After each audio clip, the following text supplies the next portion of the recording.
Alright, so this is a review I am very excited for. This is the VGN Dragonfly F1 Pro. If you know anything about mice, you know this is a very hyped up mouse, and if you don't know anything about mice, I will explain it to you throughout this video. But before I start that, use my affiliate codes in the description. You can save money on tons of websites. Why wouldn't you use it? It's free money off.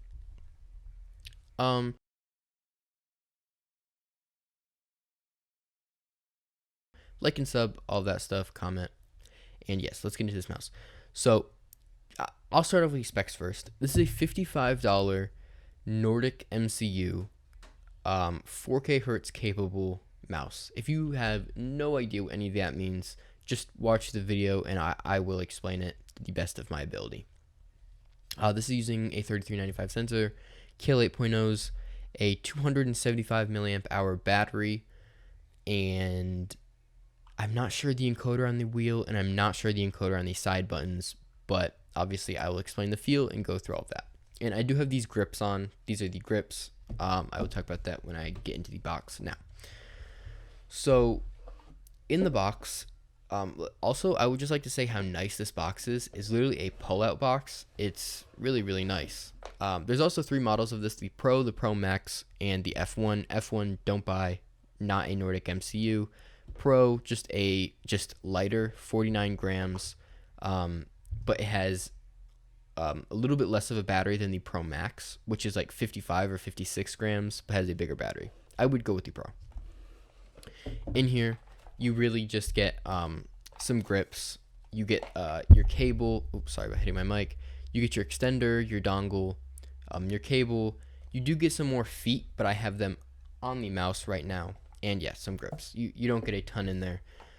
I would also very highly recommend downloading the software immediately and changing this thing into high performance mode and turning the debounce down. The 4K Hertz dongle is not out yet, but when it comes out, I will obviously review that, but that has nothing to do with this review in general. It's out just in China, not in America. Anyway, getting onto the feel of this mouse. Oh, it also comes in white and black. Getting onto the feel of this mouse, I'm actually going to start with shape first this time, because a lot of people call this a super light clone. It's not at all.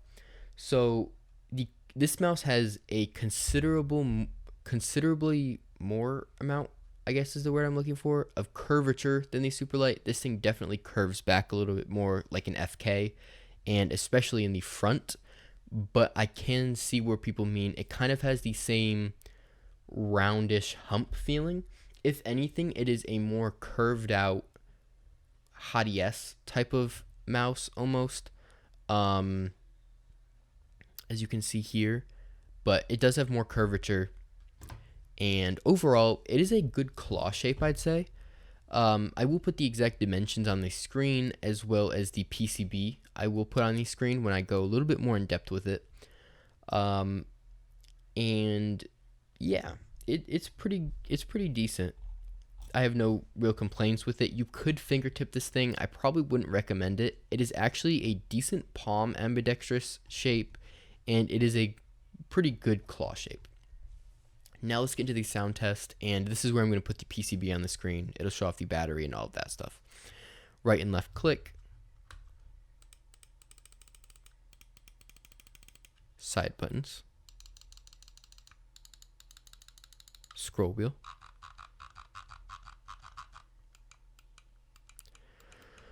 Alright, so getting into the clicks first. These are just generic KL 8.0s. They feel like the definition of average, but what I will give them credit for, they are super consistent. They feel identical across the click. There's no pre-travel issues with them. No post-travel. There's a little bit of post-travel, but it's on purpose. You don't want a mouse with absolutely no post-travel. And it might seem like there's a little bit of wobble here, but I'm really forcing that in. These are super tight clicks. Like, these things are not moving when you just have your hand on them. Yeah, they're consistent throughout the whole click. So the quality of these clicks aren't bad at all. It's just I'm not a huge fan of KL 8.0s, but some people are. The side buttons, they are a little bit underwhelming. they're the size of them are fine. They protrude out a good amount. They are decently long. They're a little bit thin, but they're a little bit heavy and just kind of mushy. Um, there's a little bit of pre-travel here, if it'll focus. But the pre-travel isn't the problem. It's the post-travel. There's a ton of post-travel. You can see here. It might just be my copy. I'm not sure. But yes, there is a good amount of post-travel. And you can make them like wobble side to side. But they're not to the level of bad of like the super light. They're not awful side buttons. They're just below average. But it's not a make or break thing. And the scroll wheel is very tight in there. It's not wobbling or anything like that, but it's just loud. But the feel is fine. I actually went in and lubed my scroll wheel so it was a little bit less rattly. It did nothing really, besides make it a little bit more smooth.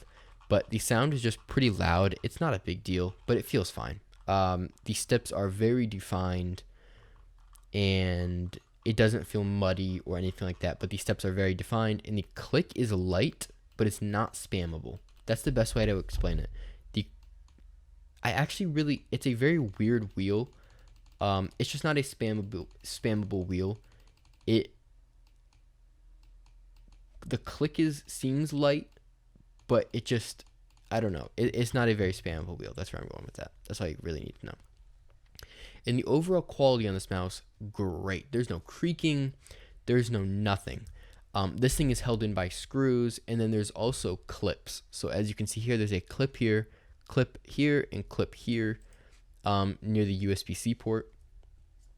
And yes, so the texture of this mouse as well is very similar to the old Pulsar coating, unlike the black ones or the red ones, not the new ones. Standard plastic coating might be a little bit slippery for some people, but the grips are G-Wolf's grips. These are the same grips, I'm convinced. These might be actually a little bit like grippier actually, but when I took these out of the box, they had the exact same smell as the G-Wolf's grips. I've had these ones for quite a while, so maybe these ones just don't have as much stick on them, but they feel identical in texture. I do think these are a little bit grippier though, but they look edgy. That's the best way to explain them. I don't know if I'm a really fan of the style of them, but they're cool. It's nice seeing someone put an actual texture on them, or a design on them. And the feet. So the feet fucking, sorry for my language, but they fucking suck. They are awful. These are some of the worst stock feet I've felt, and that only goes for the 4 feet. I thought so. The big feet that you get, they're decent. You do not need to change them if you're going for a budget mouse. Other feet are going to be better, but they're not like unplayable. But these 4 feet, do not change to these 4 feet. The big feet are better that come stock. Throw these out. Look, this is a speed pad right here. This is like a Hien clone type of hard pad.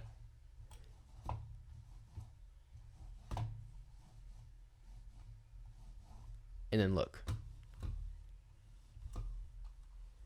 Like, this is it. They're bad. They are bad. I'm going to take these off right after the video finishes. They're bad. And underneath, you do have your polling rate stuff. You have your on and off switch. Standard. And the aesthetic of this mouse, I think, is great. I do see where people were coming from with the Superlight comparisons, because it has a very similar look to the wheel. And on the side, it does say Dragonfly, but it doesn't feel like a Superlight. But for $55, this thing is actually great.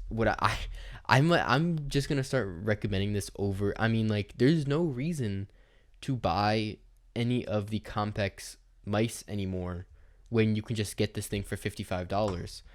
I mean, the battery isn't too big on it. It's not gonna last that long. It's a 270 milliamp hour battery, but I mean, 4K hertz, all of that stuff. It's like, I don't know. There's no reason not to recommend this thing. You can get it at Mech Keys. That's where everybody's buying it from. It is in the pre-order stage, but like, there's no reason not to recommend this thing. It's great. I don't know what else to say. It's just great. It's insane value. So that's really where I'm gonna leave it. There's no quality issues with this thing.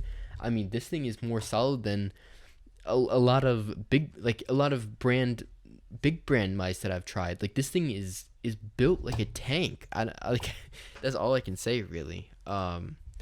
Yeah, that's really gonna be in this video. This thing is great. If you have like $50 to shell out, try it. Why not? There's no downside to it. It's probably gonna perform better than the mouse you're using right now. That costs probably 3 times more. That's the end of this video. Peace.